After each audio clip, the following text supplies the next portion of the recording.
West Coast Cookbook and Speakeasy with Chef Justice Putnam. Netrootsradio.com.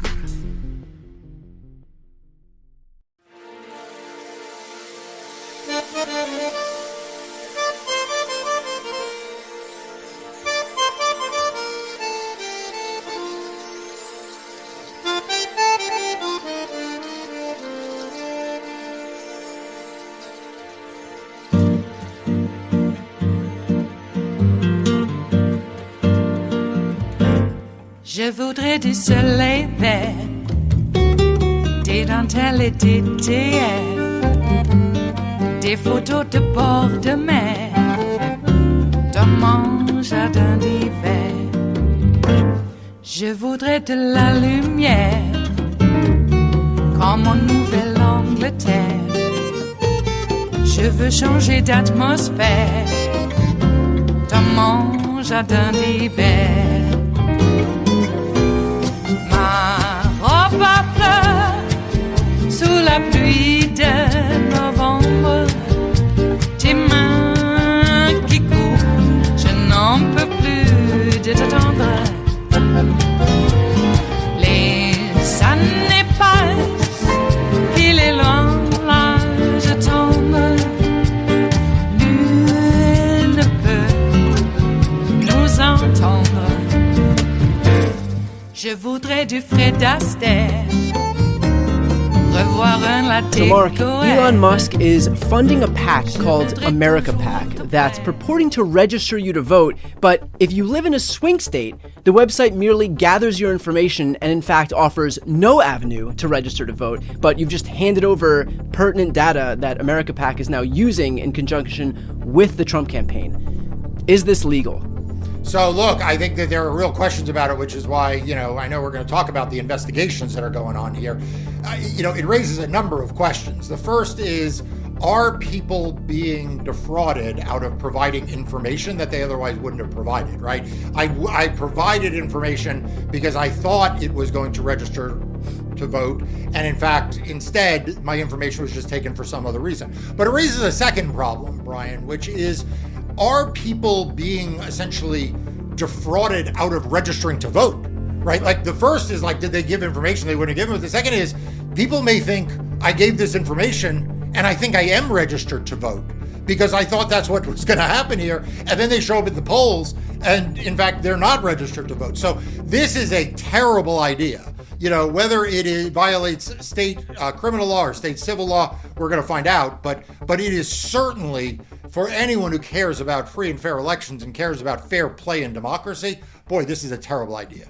Well, to that point then, forget the fraud in terms of collecting information that people think is going to be for registering to vote. What happens, for example, do they have legal exposure, America PAC, do they have legal exposure if a voter goes to the polls thinking that they were registered because they used this website and in fact they weren't registered, all they did was get tricked into giving over personal information? Right, and particularly, what if that's the case and this was by design? One of the things that I think some of the press accounts suggested is that actually there is different treatment depending on what state you're in. So maybe some places they are registering you to vote and in other places they are.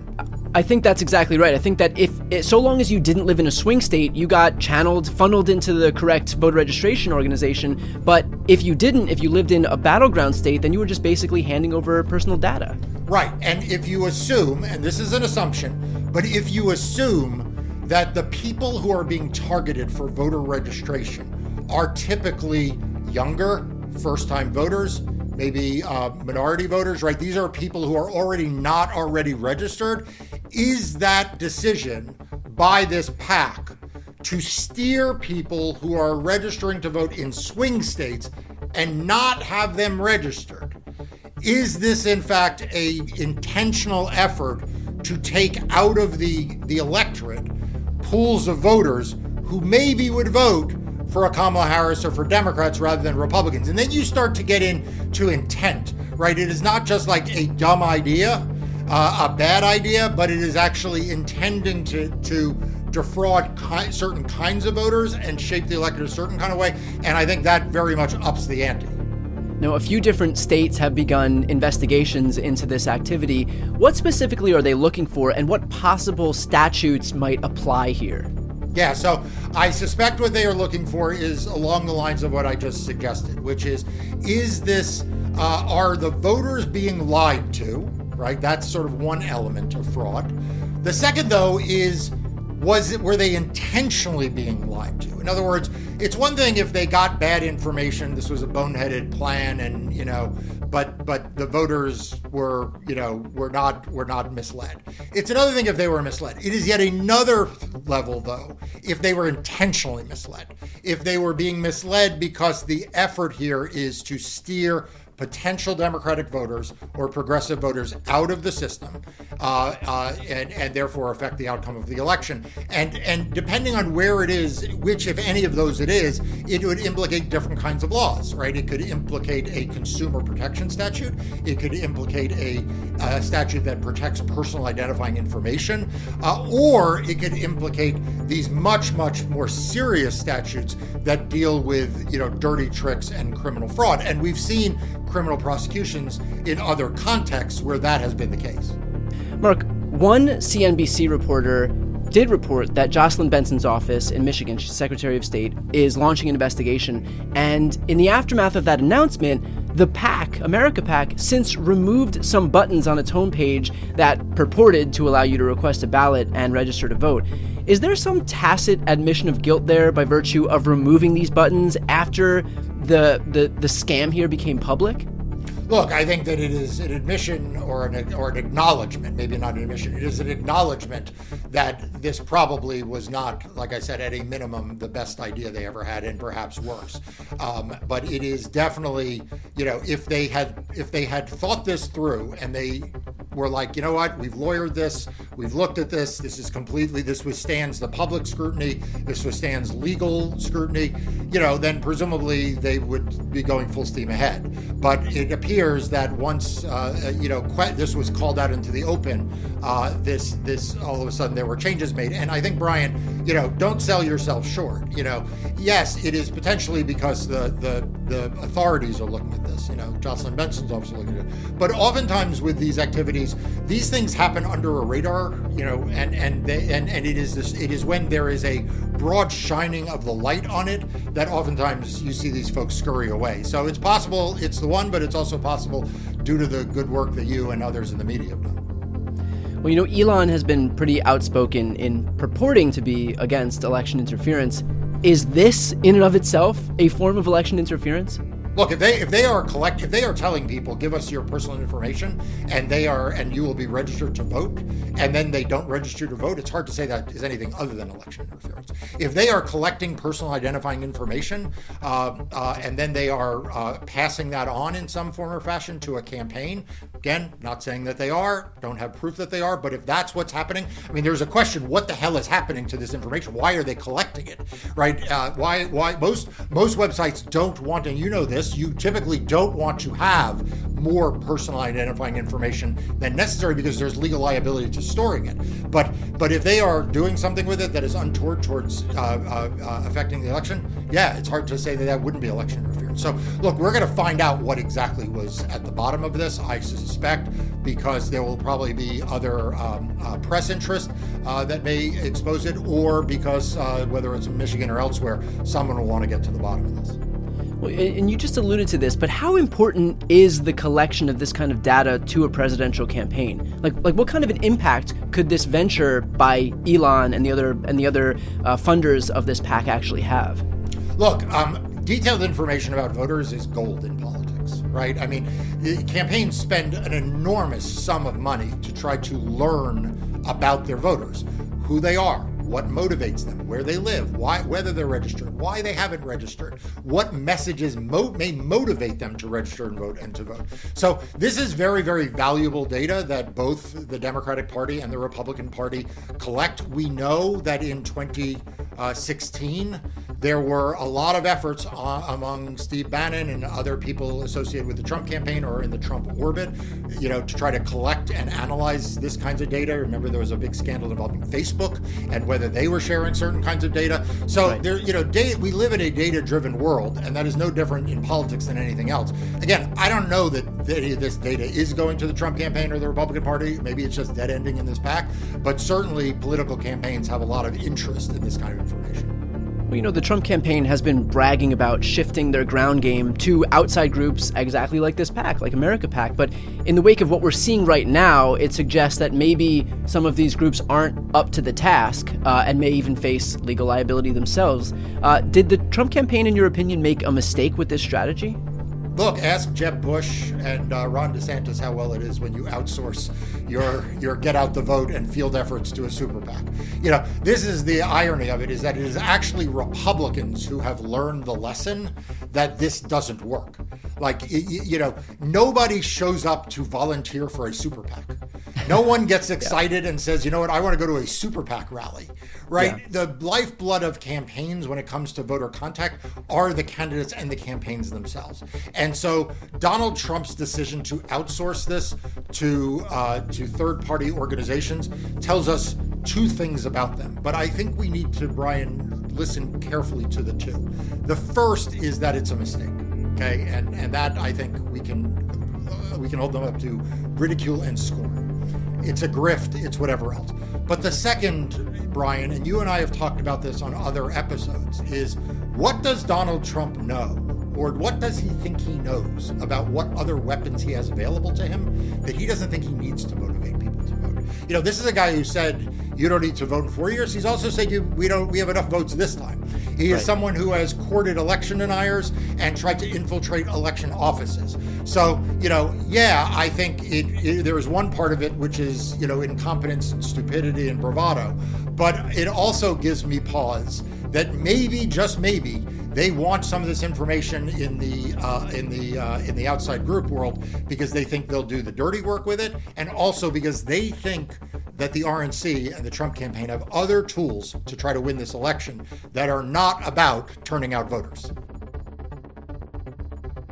It is Friday, the 9th of August of 2024, and you are in West Coast Cookbook and Speakeasy. I am your chef de cuisine, Justice Putnam. Gunner, the English Bulldog, is our snoozing sous chef. Precious, our little Yorkie, is our door girl, and she is taking a little rest at the moment. But we will be seating you directly for our especially special daily special Blue Moon Spirits Fridays, because we are all Nighthawks in the diner of life. We are. Okay, well, little Precious is napping, but I must say, even though we're on an end of life watch, apparently, she's still getting around, tail a wagging.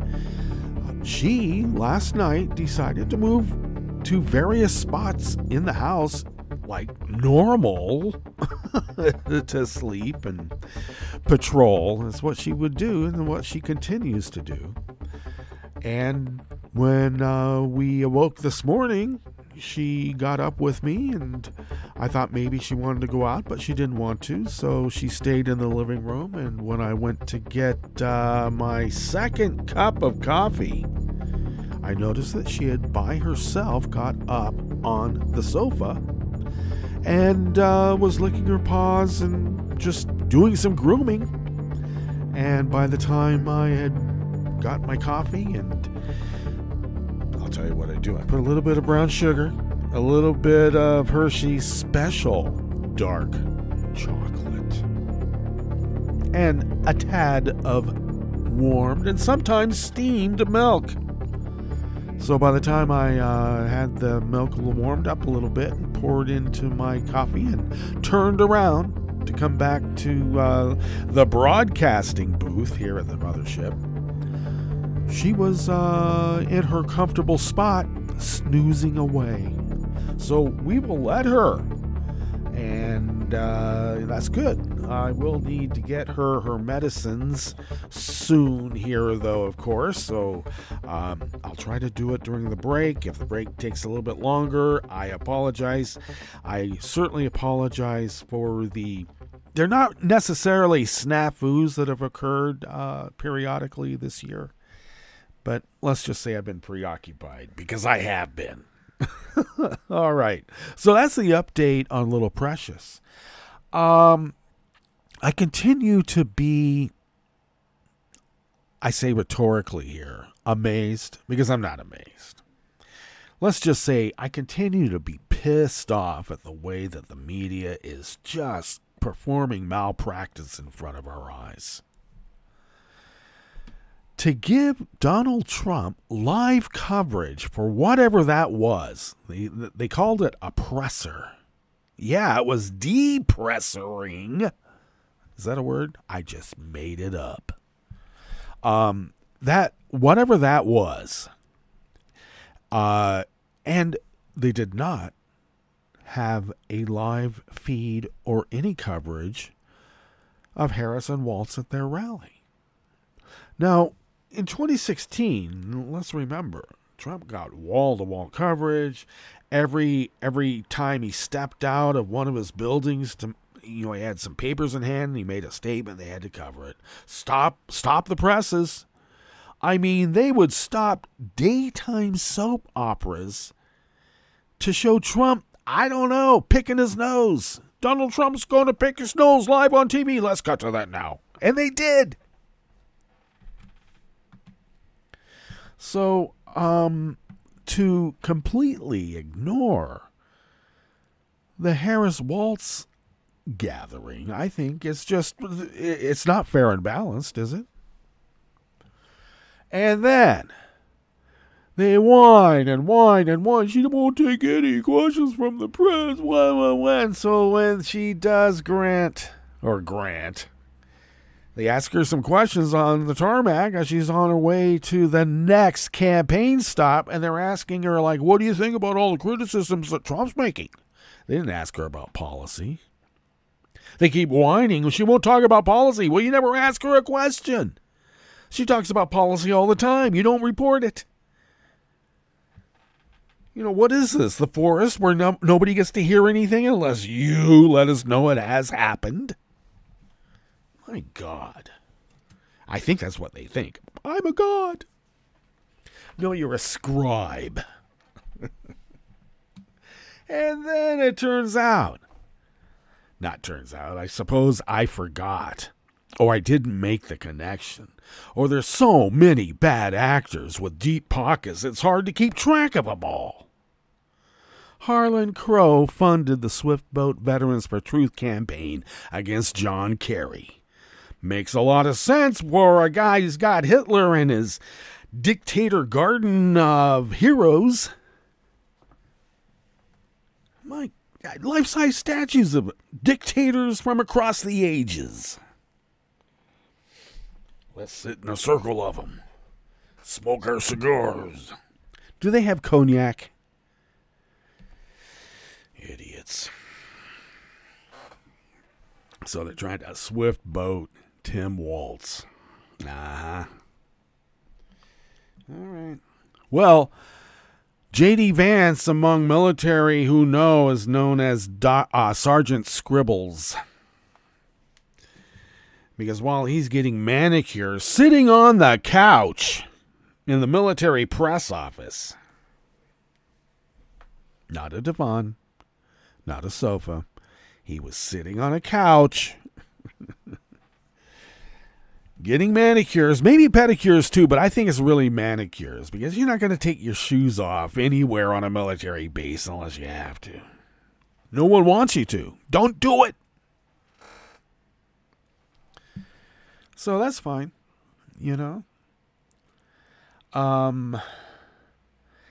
He's stolen the valor of, let's be clear, real hillbillies. I gotta tell you.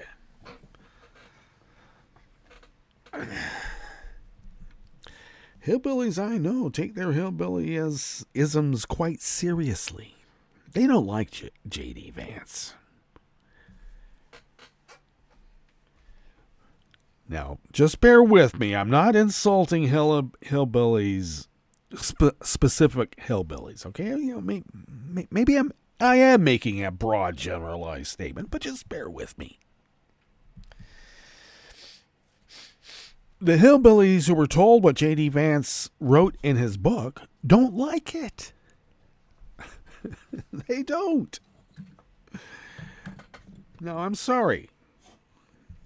They had to be told what was in the book because, well, third graders in Alabama, we have a story right now. Third graders in Alabama have to take third grade over again because they can't read. Somebody told them about it. But I got to tell you, I read JD's book back in the day, and I thought it was like, that Jim Fry memoir, a 1,000 Little Pieces. Is that what it was called? Turned out to be not quite a memoir, but quite a lot of fiction. That's what I thought about that hillbilly elegy BS. And then to turn on the women in his life the way that he did and is continuing to do. Boy, these guys really have a bad problem with their moms. Now, let me give you just a little bit of personal experience with this. Or maybe I shouldn't, but I will. Because it's anecdotal, but I think it's also a microcosm about a larger problem. Now, within our own family, we have a MAGA brother. I've mentioned him before. I know it's probably improper, but I don't care. You guys know. Anyway,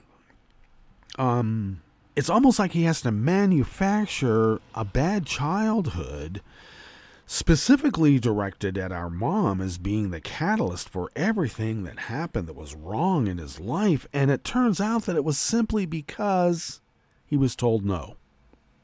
And he didn't like it. And at some point, he associated the no with women. And no woman is going to tell him no. So I kind of think that old Donnie has a problem with women telling him no. Because if you know anything about his mom, she told him no quite a bit. That's why he kept running to Dad. It's not like old Fred was, wanting a little pansy ass. That's one of the reasons why he got sent to the fake military school to toughen his ass up. You're not going to do it at the fake military school, Fred. But Fred was at his wit's end because all the real military schools either kicked Donnie out or wouldn't accept him. Oh, God. Okay, I'm just saying, a spoiled little rich boy and hillbillies and middle America are supposed to elevate this thing to godlike status, like, I don't know, a cow made out of butter?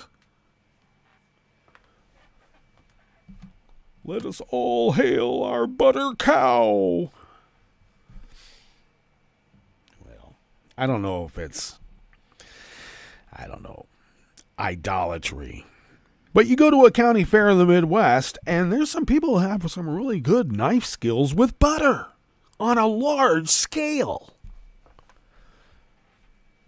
And if you look at it with the right kind of eyes, you're like, hey, that's a bull. No, it's a cow. Shh. All right. Lots of metaphors. Can you keep up? Can I? Okay, enough of this ranting and rabbling. There is some order to the storyline. There is, indeed. Well, nonetheless, let us give you a rundown on what we have in store for you here in the Bistro Cafe of this salon that we call West Coast Cookbook and Speakeasy because it is. Alrighty, well, at the top, Elias and Cohen there have some bad news for old Apartheid Clyde over his Trump-linked scam pack. How this guy has a security clearance is beyond me. Right? I don't know. I don't like it. On the rest of the menu, 3 Columbia University deans have resigned in the wake of anti-Semitic texts they exchanged during an alumni weekend event about Jewish life on campus. All right. Well, good riddance. An estimated 1,800 Alabama students will repeat 3rd grade under a new reading law. Now, I hope this is not racially motivated, but somehow these things always turn out. You know what I mean. But let's hope it's not. And the FBI arrested, I'll just say right here, justice may move slow, but justice moves irrevocably ahead. They finally arrested a California woman who stormed the Capitol on January 6th with a sword, knife, and pepper spray. Oh my. After the break, we moved to the chef's table where Russian prosecutors asked for a 15-year sentence in the treason trial of a Russian-American woman who has pled guilty. What would they have given her if she had said, no, I'm fighting the charges? Yeah, you can imagine. And prepared for a battle with far-right agitators, British police found peaceful anti-racism protesters instead. All that and more on West Coast Cookbook and Speakeasy. Bon appetit.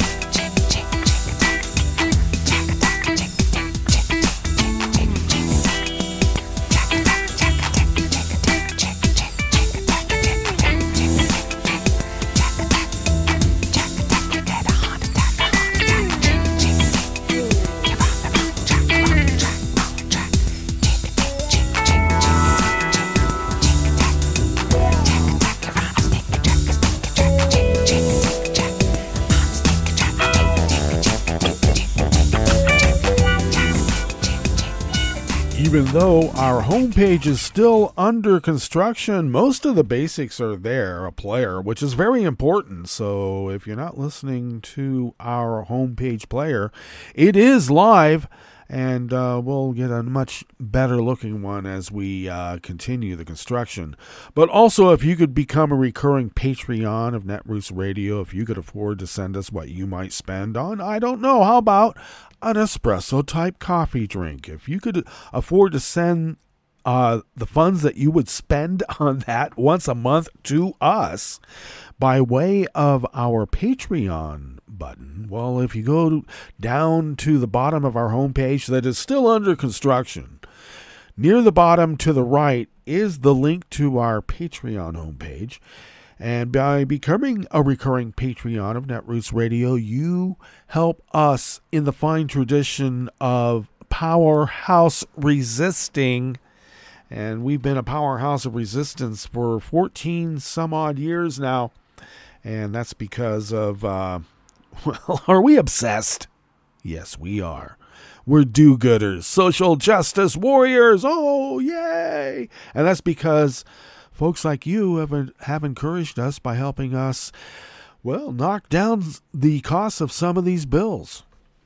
The cost to run this powerhouse of resistance, even though the bulk of it comes out of our own wallets, we would be unable to do it without your help. And thank you for those of you who have over all these many years, because you have truly allowed us to fulfill our civic duty.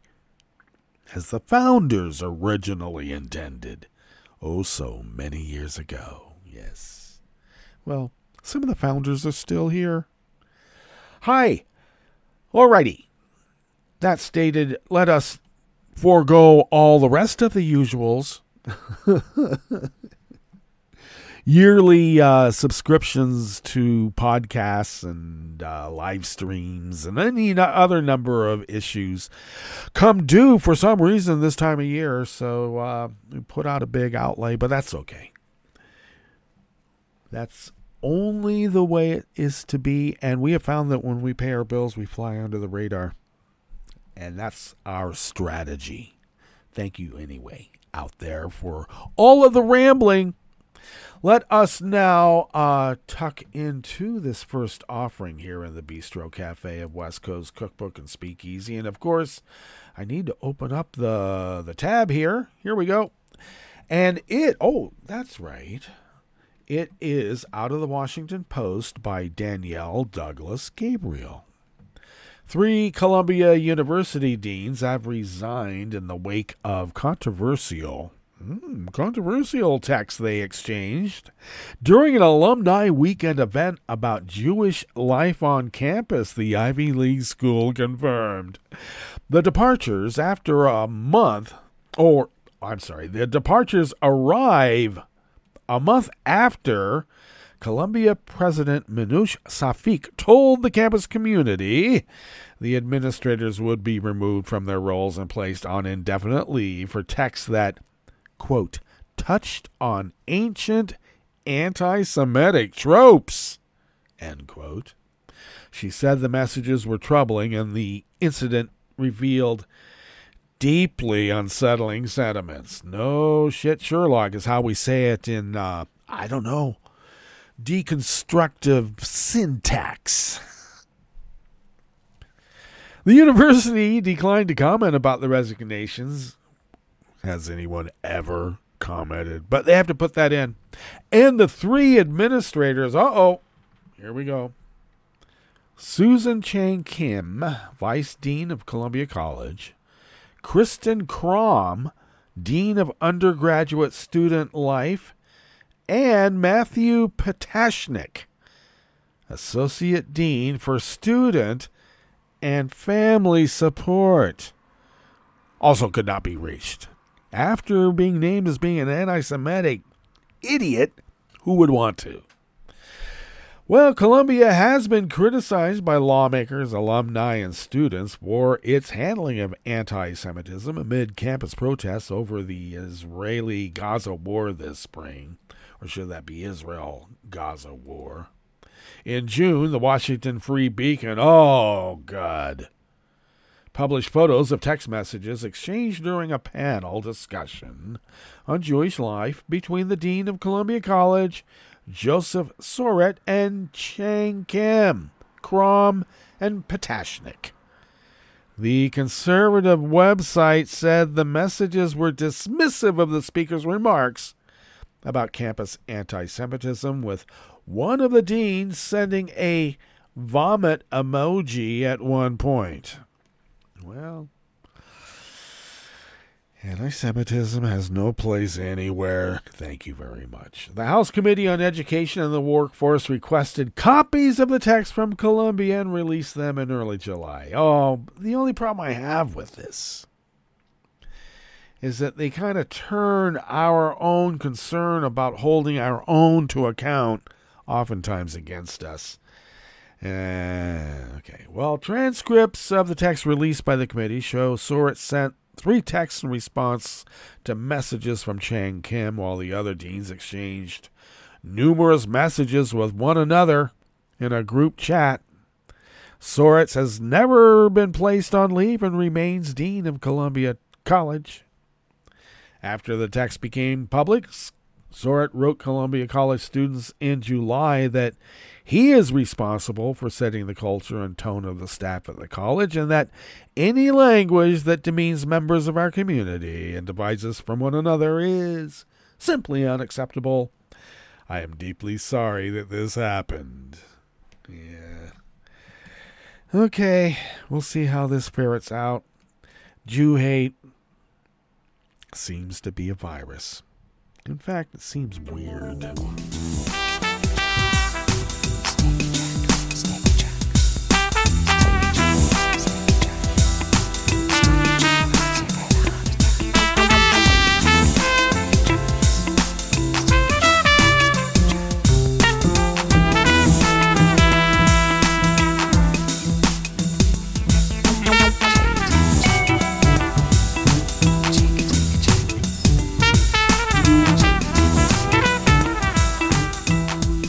Associated Press staff brings us this next offering here in the Bistro Cafe of West Coast Cookbook and Speakeasy.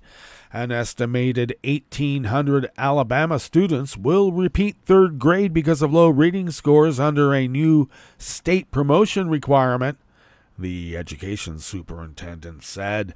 The high-stakes requirement of the 2019 Alabama Literacy Act, which mandates that third graders meet reading benchmarks to move to fourth grade, is taking effect this year. State lawmakers delayed implementation until this year to give students and schools time to recover from pandemic-related learning losses. The requirement only applies to students in public schools. Oh, how convenient. Well, Superintendent Eric Mackey said yesterday, Thursday, at a presentation to state school board members about the number of students facing retention, an estimated 1,832 third graders will be held back and repeat third grade. Mackey said the numbers are preliminary. Schools will report their final numbers next month, which will certainly increase the numbers retained. Mackey said if students must be held back, that is better. It is better to do it in the earlier grades, and I agree. The later students are retained, the worse the social outcome. Third grade is not considered the beginning. It's kind of the last effort, Mackey said. The 2019 law requires third graders to make a minimum score on the state's standardized reading assessment or otherwise demonstrate mastery of third grade state reading standards through a portfolio. Students can also be promoted to fourth grade for good cause under the law. Is a good cause exemption under the law. My religion forbids my kid to be held back because of academic deficiencies. Okay, good. Well, significantly fewer students are being retained than initially feared. Oh. Standardized test scores from the spring showed that 4,808 students were not meeting the required score. The students were given the opportunity to attend summer reading camps and take the test a second time. So from almost 4,900 down to 1,800, that's not so bad.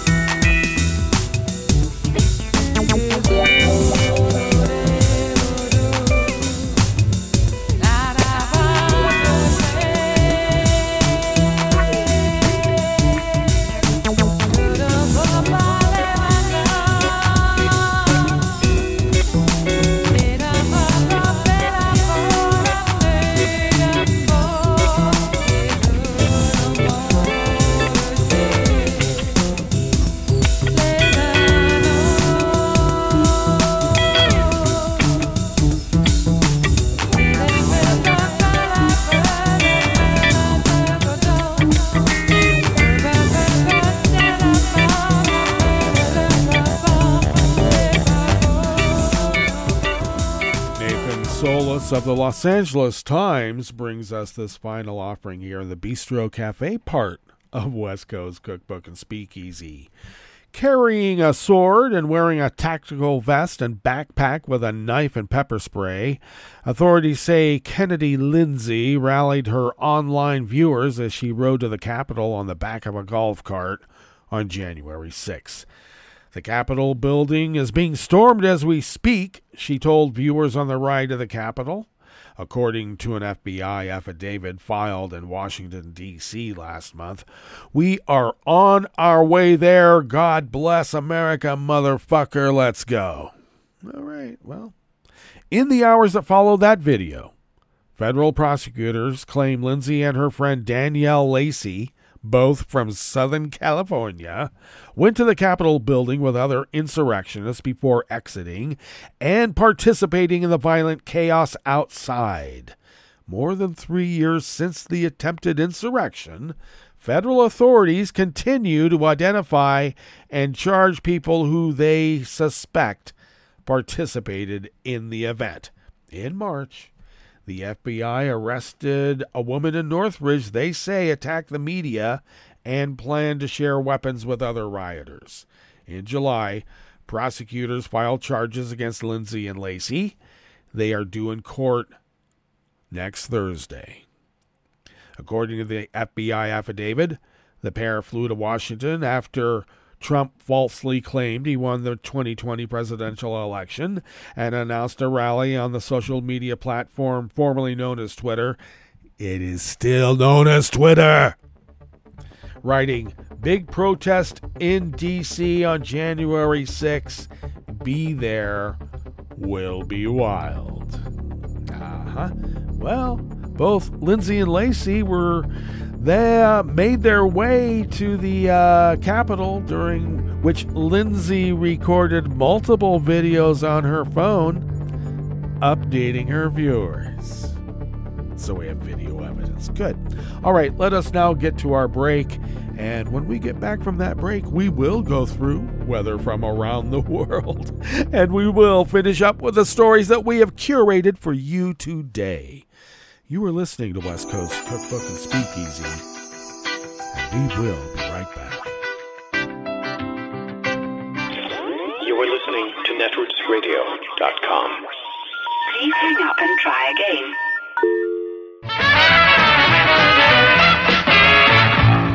From a point at sea to the circles of your mind, a new force is at work for planetary transformation. New radio for a new Earth.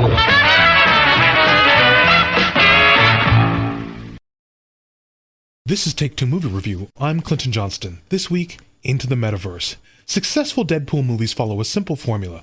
You need Ryan Reynolds in one of the most apt Hollywood actor-character pairings ever. Then you need him firing off a string of fourth-wall-breaking, meta-superhero cinematic, creatively phrased, inappropriate jokes. But these need to be balanced by the film having a super strong heart, pumping out moments where we see Wade Wilson sincerely caring about someone or something other than himself, and thus, we sincerely care about him. So the story is this. Superhero comics are an American treasure, but they've never been easily profitable. So coming out of the 1990s, before Disney buys Marvel, a bankrupt Marvel Comics farms out its characters to make dough. Spider-Man to Sony, and Daredevil, the Fantastic Four, the X-Men, and by extension Deadpool to 20th Century Fox. Later, of course, the Disney-backed Marvel Studios shows everyone how things should be done, and now the idea of these lesser Marvel films is front and center in Deadpool and Wolverine, when Wade Wilson gets offered his dream, leaving Fox World for the MCU. Bad news, though, his handful of friends will wither away with his entire timeline because it's lost its anchor character, Wolverine, who died in the best X-Men movie, 2017's Logan. But for better and usually worse, dead never means dead in the multiverse. So Deadpool snags a replacement Wolverine, and we get the mismatched, bickering, fighting buddy film that fanboys really care about. And though Jackman's and Reynolds' chemistry is impressive, and Deadpool and Wolverine's stakes are impressively both cosmic and small, the truly impressive thing is that the movie's heart is really the whole line of 20th Century Fox Marvel movies with a New Line Cinema cameo. And caring for those who aren't as pretty or as famous or as successful, but who refuse to die. Isn't that what a Deadpool movie should be all about? This is Take Two Movie Review. I'm Clinton Johnston. Catch up with us at take2moviereview.com and feed us back on our channel on YouTube.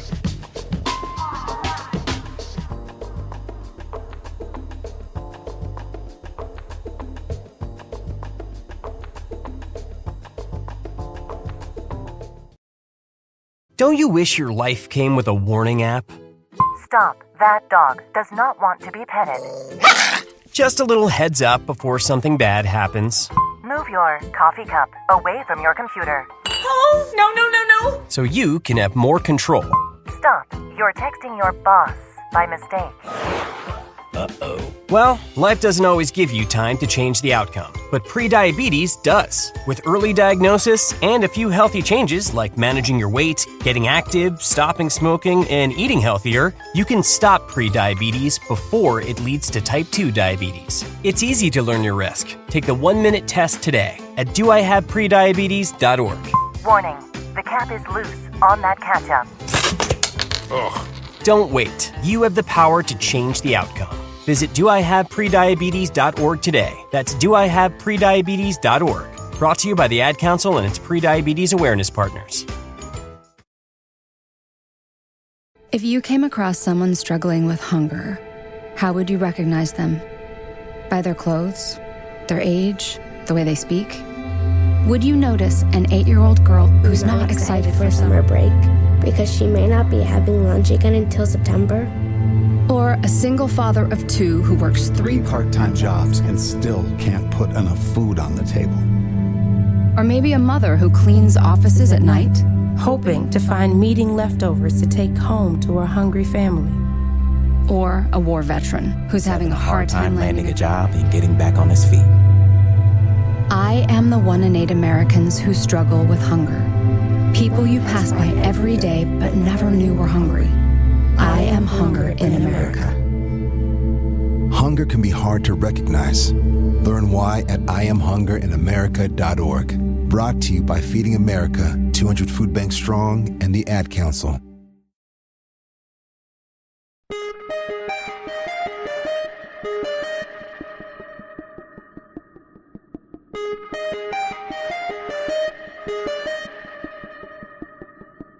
Hi, I'm Tom Hartman, and since you're listening to netrootsradio.com, show your progressive side and go to the donate button on the bottom of the homepage. It's progressives like you who power Netroots Radio and keep the progressive message beaming everywhere 24 hours a day. Just go to our donate button at the bottom of netrootsradio.com. Thank you for keeping progressive radio at full power.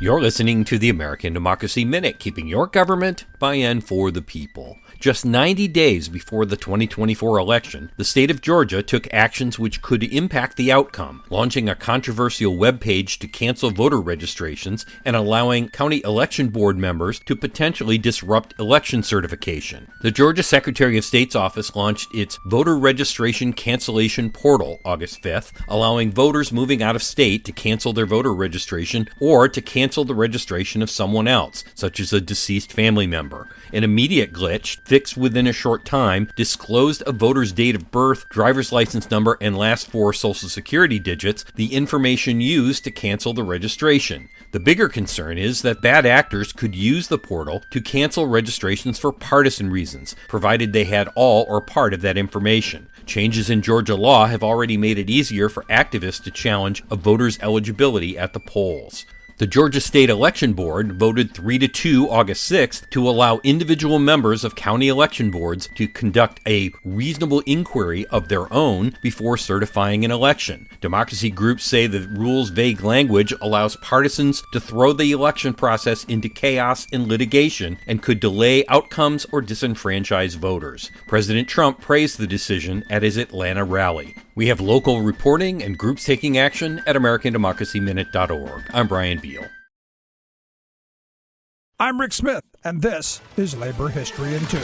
On this day in labor history, the year was 1965. That was the day 53 construction tradesmen were killed in a fire at the Titan II ICBM launch complex near Searcy, Arkansas. It is considered one of the worst industrial accidents at a U.S. nuclear weapons facility. The complex was one of 4 sites containing Titan II missiles. Each missile weighed 340,000 pounds, measuring 103 feet in length length and 10 feet in diameter. President Johnson had just committed more troops to the Vietnam War. The Air Force had hoped to strengthen the silo against a possible Soviet attack. They had contracted with Peter Kiewit and Son of Colorado to bring in electricians, carpenters, millwrights, painters, and pipe fitters for a number of tasks. Crews worked to shore up the silo, improve the blast doors, adjust hydraulics, and install emergency lighting. 52 of the 55 workers on all 9 levels of the silo were almost immediately asphyxiated when it suddenly filled with smoke and heat. The Air Force determined a welder on level 2 had accidentally pierced a high-pressure hydraulic line, igniting the fire. Investigators also concluded that the silo lacked adequate ventilation, alternative exits, and independent power sources.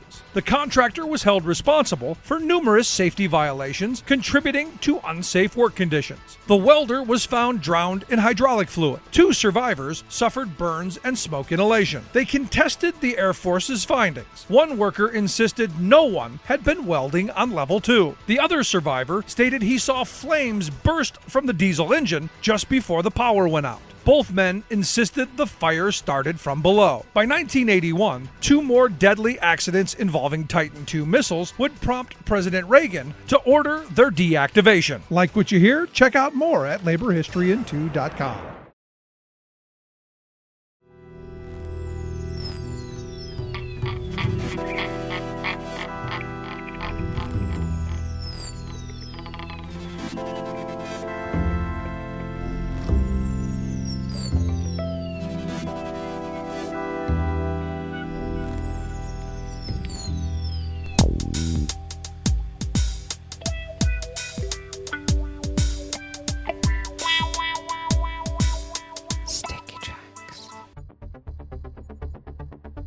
Thank you for accompanying us here to the chef's table at West Coast Cookbook and Speakeasy Blue Moon Spirits Fridays, because we are all Nighthawks in the Diner of Life.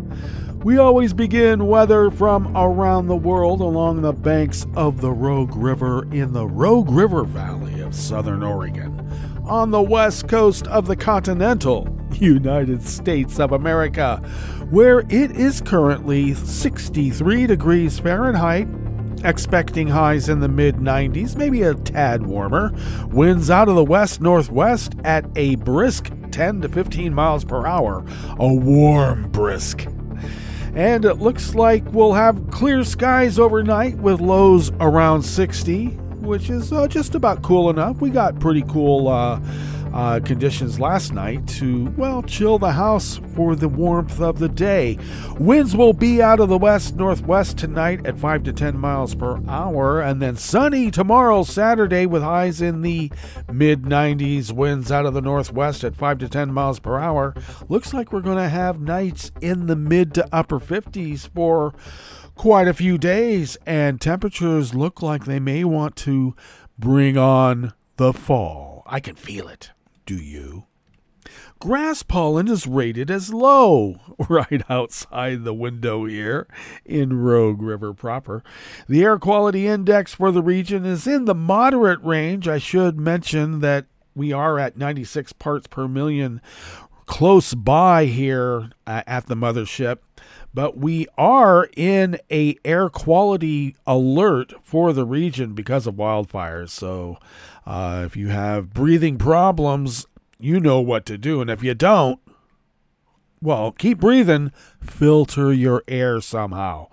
The daytime UV index is very high at level 8. Also, take care with that. Barometric pressure is falling at 29.96 inches. Visibility is up to 10 miles, and relative humidity is at 62%. Will be drying out a bit later on. Weather from around the world is brought to you by a crowd of crowdsourced weather stations that a crowd crowdsources from around the world, and that is the Weather Underground. London is 76 degrees and sunny. Paris is 80 and mostly cloudy. Rome is 95 degrees and sunny with a heat advisory. Kabul is 77 and clear. Hong Kong is 86 and cloudy. Tokyo is 84 and partly cloudy. Auckland, New Zealand is 48 and fair. San Francisco, California is 55 degrees and cloudy. Chicago, Illinois is 68 degrees and sunny. And New York, New York is 80 degrees Fahrenheit, cloudy with a gale warning. And that is weather from around the world, brought to you by a crowd of crowdsourced weather stations that a crowd crowdsources from around the world.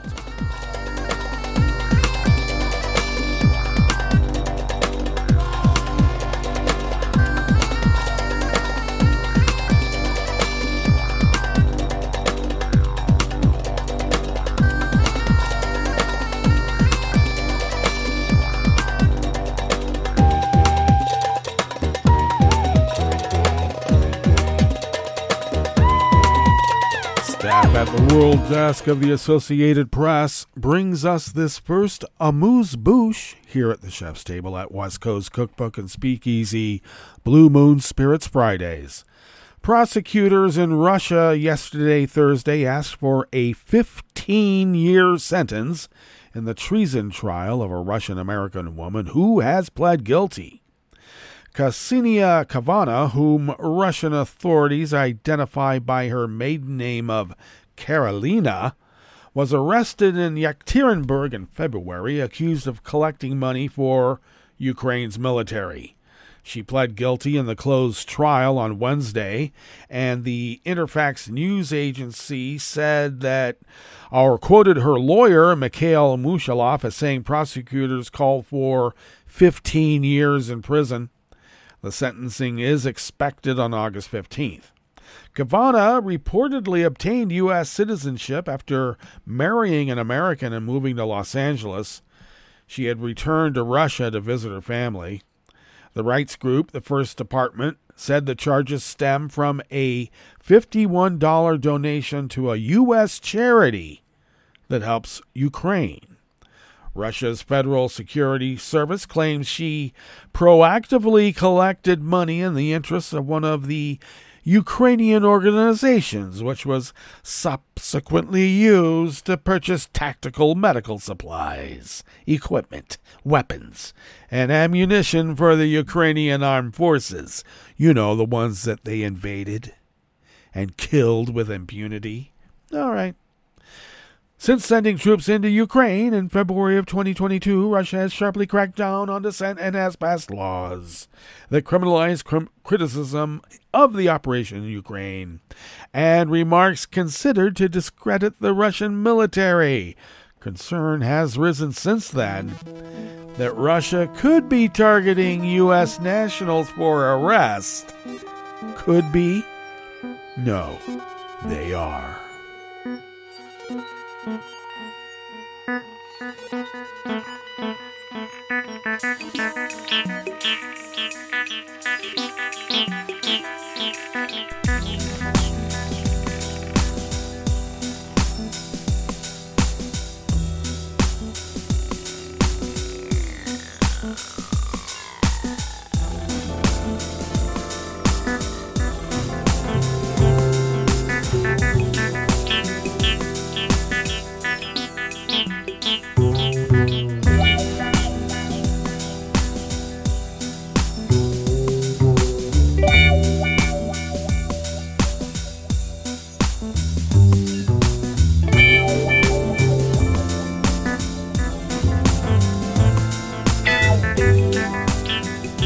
Danica Kurka and Brian Mully at the World Desk of the Associated Press brings us this final amuse-bouche here at the Chef's Table at West Coast Cookbook and Speakeasy. Far-right demonstrations had been anticipated by police in dozens of locations across Britain, but failed to materialize as peaceful anti-racism protesters instead showed up in force. Police had prepared for another night of violence at 100 locations following a week of rioting and disorder fueled by misinformation, thank you Elon Musk, over a stabbing attack against young girls Many businesses had boarded up windows and closed down in fear of what lay ahead. Stand Up to Racism and other groups had planned counter-protests in response, but in most places, they reclaimed their streets with nothing to oppose. In London, Bristol, Oxford, Liverpool, and Birmingham, large, peaceful crowds gathered outside agencies and law firms that were specializing in immigration that had been listed by internet chat groups as possible targets of far-right activity. In resounding choruses, they chanted, "Whose streets? Our streets." It was a vast change from the chaos that has erupted throughout England and Belfast, Northern Ireland since July 30th. Cities and towns have been racked by riots and looting for the past weeks as angry mobs, encouraged by far-right extremists, clashed with police and counter-demonstrators. The disturbances began after misinformation spread about the stabbing rampage that killed 3 girls in the seaside community of Southport, with social media users falsely identifying the suspect as an immigrant and a Muslim. Well, good. Stand up to racism and fascism. Well, that brings us to the end of our broadcast period for the day and the week, but you do know Netroots Radio broadcasts on, and we will meet up here on Monday for River City Hash Monday, so do stay tuned to Netroots Radio all day and all night and all weekend for all the breaking news as it breaks. And we will meet up here on Monday, right here in West Coast Cookbook and Speakeasy. Bon appetit.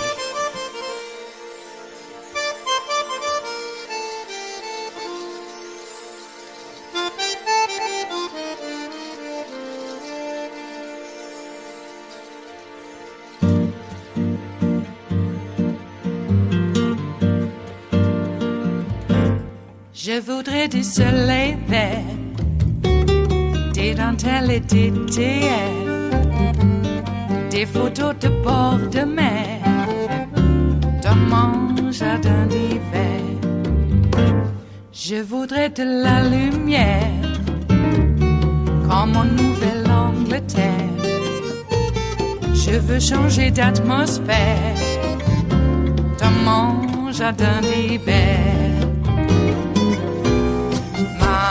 Robe à fleurs sous la pluie de novembre, tes mains qui courent, je n'en peux plus de t'attendre. Les années passent, qu'il est loin, là je tombe. Nul ne peut nous entendre. Je voudrais du Fred Astaire, revoir un latte Goël. Je voudrais toujours te plaire dans mon jardin d'hiver. Je veux déjeuner par terre, comme au long de golfe clair, t'embrasser les yeux ouverts dans mon jardin d'hiver.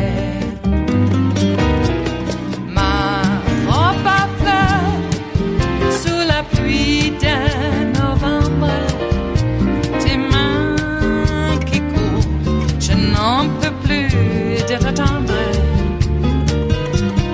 Les années passent, il est loin, là je tombe. Nul ne peut nous entendre. Ba-da-da-dum-di-da-dum. Ba-da-da-dum-di-da-dum. Ba-da-da-dum-di-da-dum. Dans mon jardin d'hiver. Ba-da-da-dum-di-da-dum. Ba-da-da-dum-di-da-dum. Ba-da-da-dum-di-da-dum. Dans mon jardin d'hiver. Dans mon jardin d'hiver. Dans mon jardin d'hiver.